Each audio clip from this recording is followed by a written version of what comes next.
नए दौर में जब परिवार बिखर रहे हैं, आपाधापी पैसे कमाने की धुन और जीवन की व्यस्तताओं से संस्कारों की दीवार टूट रही है, शादी विवाह के महज 5 वर्षों के भीतर दाम्पत्य जीवन दरकने लगा है।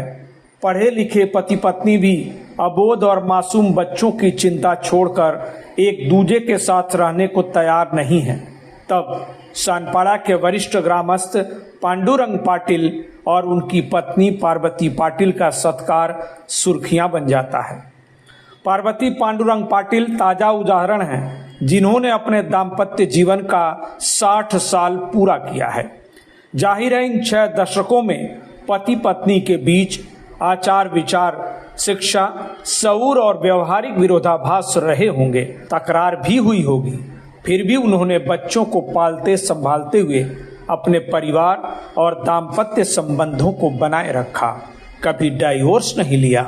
और उनकी यही बात आज नई पीढ़ी के लिए आईना है।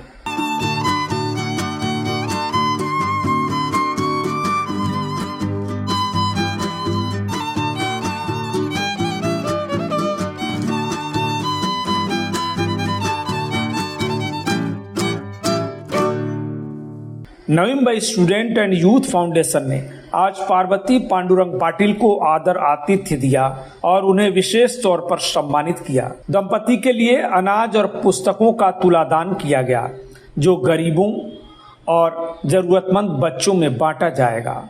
इस अनूठे समारोह में खुद राज्य के वन मंत्री गणेश नाइक भी अपने बेटे पूर्व सांसद डॉक्टर संजीव नाइक और पूर्व विधायक संदीप नाइक समेत तमाम दिग्गज लोगों के साथ नजर आए। मंत्री गणेश नाइक ने स्टूडेंट यूथ फाउंडेशन की इस पहल को नई पीढ़ी के लिए प्रेरणादायी बताया।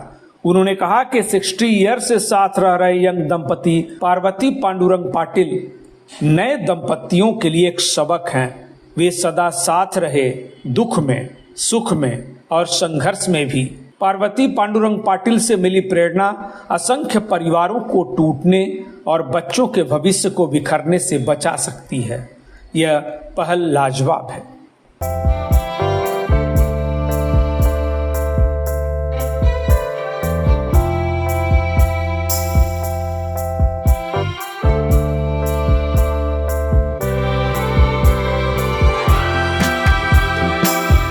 सवाल यह है कि आखिर 60 पार कर रहे यंग दंपति पार्वती पांडुरंग पाटिल प्रेरणा क्यों है? बीते साल के आंकड़ों पर नजर डालें तो पता चलता है कि महज 1 साल में ही तलाक और विवाह विच्छेद के 12 लाख से अधिक मामले सामने आए हैं।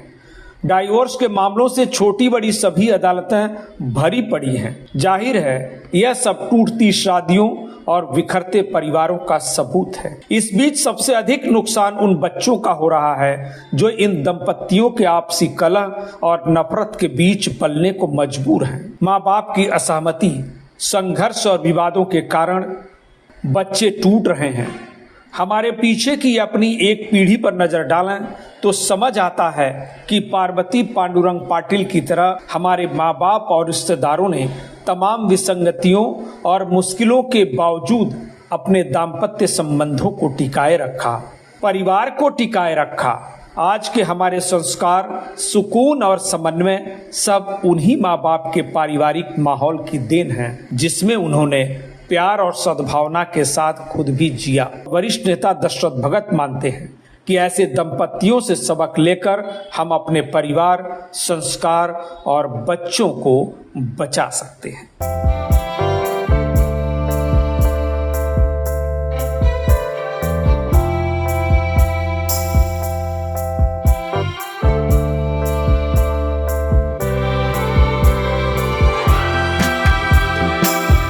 नवी मुंबई स्टूडेंट और यूथ फाउंडेशन यंग 60 कपल को सम्मानित कर क्या संदेश देना चाहता है?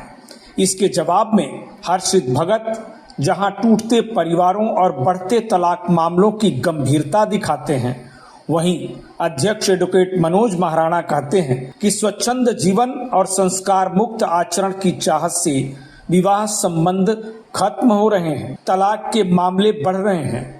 ऐसे कपल्स के बच्चों का जीवन बर्बाद हो रहा है। पार्वती पांडुरंग पाटिल जैसे दंपति हमारे रोल मॉडल बन सकते हैं। 60 वर्षों के इनके दाम्पत्य जीवन से हम सीख सकते हैं कि छोटे मनमुटाव, संघर्ष और विरोधाभास के चलते तलाक लेना घातक है।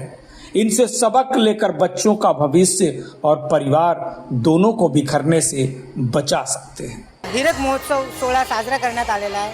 श्री पांडुरंग पाटील व सौ पार्वती पांडुरंग पाटील यांचा आज 60वा विवाह सोहळा होता आणि आमच्या संस्थेच्या वतीने आम्ही तो कार्यक्रम एक सत्काराच्या स्वरूपात आम्ही करण्याचा प्रयत्न केला। तर हा कार्यक्रम करण्याचा फक्त मागचा उद्देश हा होता किंवा सामाजिक संदेश आम्हाला हेच द्यायचा होता की आजच्या पिढीने जे काय नवीन लग्न झालेले आहेत किंवा ज्यांचा होणार आहे त्यांनी आपसे जे काही युगो आहेत, जे काही फायनान्शियल प्रॉब्लेममुळे ते जे काही मतभेद होतात किंवा करिअरला घेऊन काही मतभेद होतात किंवा त्यांचे ओपिनियन ठेवताना काहीतरी मतभेद होतात, ते मतभेद सामंजस्याने त्यांनी घ्यावं, एक म्युच्युअल अंडरस्टँडिंग एकमेकांमध्ये चांगली व्हावी, जेणेकरून त्यांना कोर्टाची पायरी चढायला लागणार नाही किंवा घरातल्यांमध्ये दोघांच्या घरातल्यामध्ये प्रॉब्लेम होणार नाही, त्यावर त्यांनी काम करावं। त्याकरिता आज या ठिकाणी हा कार्यक्रम आयोजित करण्यात आला आणि या कार्यक्रमानिमित्त फक्त आम्हाला हाच मेसेज द्यायचा होता की आजच्या पिढीने एकमेकांना समजून घ्यावं आणि त्यांचे जे काय जीवन प्रवास आहे पुढचा त्यांनी एक पॉझिटिव्ह पद्धतीने त्यांनी बघावं। Bureau report, TV1 India.